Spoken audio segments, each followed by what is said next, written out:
अभ्यासाचं आणि अभ्यास करायला वह्या पुस्तकं.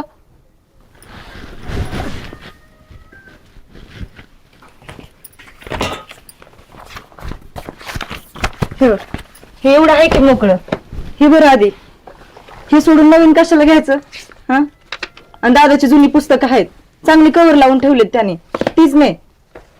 अगं आता त्यातलं बी एक दोन धडे बदललात. अरे मग तेवढीच नवी घ्यायची. आभ्या आता पुढे बोललास ना तर मुस्काड पुढे. दादाचं अख्खं वर्ष संपलं तरी एकच वही होती आणि साधीच कपडे घालून शाळेत जायचा. अरे त्याचा आई बाप गेला तेव्हापासून काय बी पोराने मागितलं नाही माझ्याकडं.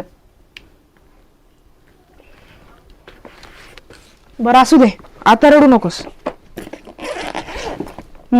त्याच्यासाठी रडेन तुझ्यासाठी कावाच नाही भाड्या. माझं बटार